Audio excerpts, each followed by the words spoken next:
Good morning from the interior of British Columbia. It's first thing in the morning. It's beautiful here. But this is what we're going to be looking at for the next couple of weeks because we are heading east today. Today's the day we start our journey back to Ontario, the flatlands of Ontario. Not looking forward to it. But along the way, we're traveling through parts of Canada and parts of northern United States. And so we're starting today the great North American search for the best cinnamon roll / apple fritter in the land. We're going to stop at every small bakery we can find along the way, and we're looking for the quintessential gooey cinnamon bun, crispy apple fritter with bits of fruit in it, and you're coming with us. Welcome to Van of Action, the Van Build Vanlife series where we're sharing our experience, the good, the bad, the ugly, hopefully saving you some time, some money, and helping you have a lot of fun. Let's get started. We start our journey heading east out of Vernon through Coldstream along Highway 6 towards Lumbee. Now this is a wide valley here. The mountains aren't really extreme, but the highway's just up the mountain a little bit, so you get a wonderful view across the valley. It's very lush, there's lots going on. In just a few minutes, you end up in Lumbee. Now Lumbee's a really cute little town. It's got one light. It's not a stoplight. You come up to the stop sign, there's one red flashing light if you're driving east and west. It's yellow if you're driving north or south. Pull through this intersection and get over to the curb as fast as you can. And I have to apologize to Ida at the bakery because I got here, I didn't have my glasses on, and I mispronounced the name of your store, and I'm very sorry about that. But this is just an amazing little town.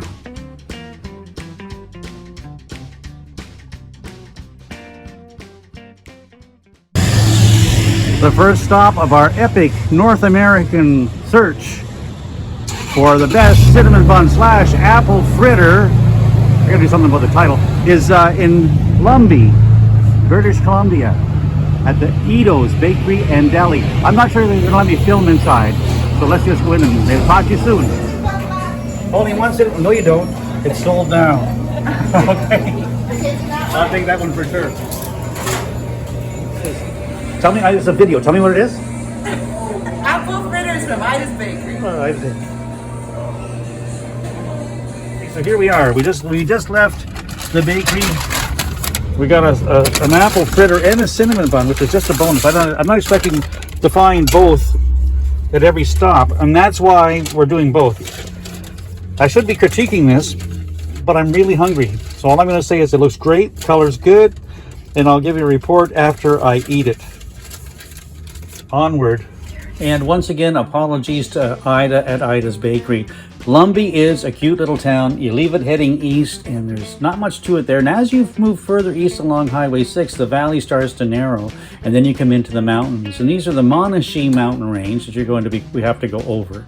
It's up and down. It's a beautiful winding road. You go through a number of small communities like Cherryville. The views can be spectacular. The drive is a lot of fun. You're not driving fast. You're driving maybe 50 or 60 kilometers an hour tops. As you climb up over the Mount Monashee, it's just the summit's just beautiful. It's just amazing. You're going to see lots of roads just carved into the side of a cliff, and on the other side of the road is just a straight drop. There's not much traffic, but when you start to run into traffic, you know you're getting close to the ferry at Needles. Now this ferry runs across the Arrow Lake, and it's a cable ferry. It runs about every 15 or 20 minutes, so there's never too long a wait. You get there, there's a washroom on each side, you have a nice little break, you pull onto the ferry, and it's just a hoot to go across.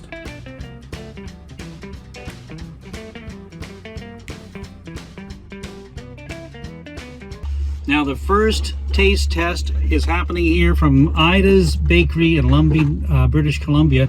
It's an apple fritter. And I know now I have to get some kind of criteria so I can measure them all about the same way. But I can tell you right now, this one from the outside was a big portion. It was a really big footprint, and it was also very thick, which I think is wonderful. It was fried beautifully, fried to where the outside skin is crispy, and some of the little knobs on the ends actually get crunchy, and to me, that's perfect, just a heavenly. This particular one, the pastry was really special, and when after it was fried, it developed a nutty flavor, which I think is just absolutely wonderful. And if you take a good close look right here, there's a chunk of apple. Chunks of apple are really important in an apple fritter. I would rank this one high on the list. I can't imagine finding a better one, but we'll have to see how the journey goes.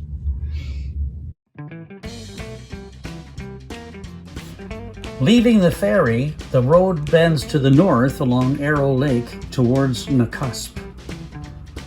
And this is one of those drives that you could just make a postcard every couple of seconds. It's absolutely beautiful. Again, no guardrail to obstruct your view. And this is late in the season and the lake's low. We don't always see the beaches along the shoreline the way that we see them today, but those mountains are absolutely spectacular. And it's hard to capture them on film, but they are really high and really dramatic. It's really special. It doesn't take very long, and you pull into the little alpine village of Nakusp. And this is just a wonderful little town. It's got a couple of great coffee shops, a really decent restaurant, a beautiful little beach area, and a boardwalk along the lake. And there's a great municipal campground at the end of this street. It's the main street. You follow it down, you find Victoria, you find the main park overlooking the lake, and behind the park is a municipal campground. I've been there a couple times. It's just amazing. Leaving Nakusp, Highway 6 goes south across the mountain valley. You'll follow the terrain. There's bushes. We've seen bear along here before, so keep your eyes open. And then after a little while, you come upon another lake. This one's on the right-hand side of the road. In real life, it's a lot clearer and a lot bluer than it is on film, but it's a really special drive along here. You go through a couple of small towns. There's a couple of small museums you can stop and look at. There's places to get gas. There's places to get a snack if you want to. It's really a pleasant drive. You're only going 45, 50 miles an hour. You can take the time to really look at what you want to see. You're not rushing through here at all. And after a little while, you come to the town of New Denver. And in New Denver, you have a choice. You can continue south on Highway 6 to Nelson along the river, or the lake and the river valley, or you can turn left at New Denver along Highway 31A towards Caslow, and then along the Kootenai Lake down to Nelson. Now, we chose to turn left onto Highway 31A because we love the climb. We've run it both ways, and they're both beautiful. We really like coming out of the mountains on this side and down into the Kootenays. It's a spectacular view, and this road is fun. It's a little on the narrow side. It's very steep on both sides. It can be really dramatic, really pleasant. You are sharing the road with other people, so there's a couple of bike riders here we have to watch out for. But it's amazing how you start climbing and climbing and climbing, and you feel like you're getting to the top of the world, and all of a sudden you can come upon just an unbelievable mountain lake, and you say to yourself, how did this get here? I mean, look at this. There is some construction this day, but look at how spectacular that is. You can stop and have lunch right there and feel like that was your whole vacation was worthwhile. It was done. You do come down the other side of the mountain and you end up in Caslow, a beautiful little community right on the Kootenai Lake, and it's just as pretty as can be. There's a beautiful little park down by the waterfront and some washrooms. We stopped just for a moment to gas up, and then we headed south along Kootenai Lake. And again, check this out. This is just an unbelievable view, drive. It's just amazing. Just picture perfect. Along this stretch of the lakefront, though, there was a Canadian author named Iona Wilshaw who wrote the Lane Winslow mystery series. And we thought it was around here, so we took a trek up a side road, climbing the mountain, looking for the original town that was the setting for these novels. We never did find it.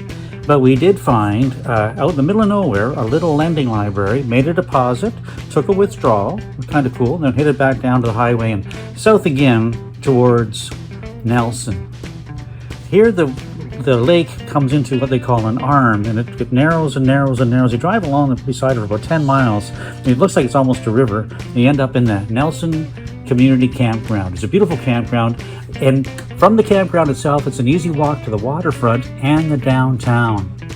And downtown Nelson, though, it's an easy walk, short walk, but remember, it's a mountain town. This is one spot right here. The houses on one side of the street are almost 3 stories above just to get to the basement, and on the other side of the street, you're looking at the roofs. It's really steep. And here's another view just 2 blocks off the main drag. Look at the hill you had to climb just to get up here. But take the time to do it, because in Nelson there's a lot of places with a lot of neat little character spots. It's well worth the time.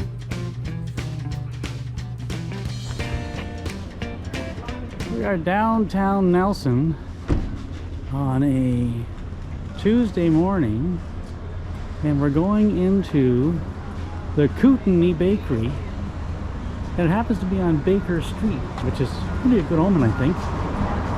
Now, I'm not sure if they're going to let me film inside or not, but let's go see what they got. Got some pecan cinnamon buns. Should be interesting.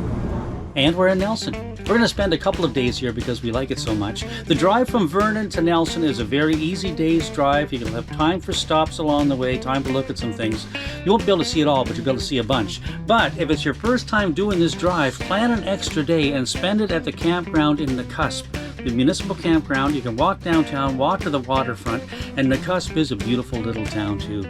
Lots to see. That way you'll be able to see more along the way to Nakusp and more along the way from Nakusp to Nelson. Hope you'll stop back. We got a long journey. We're heading for Ontario.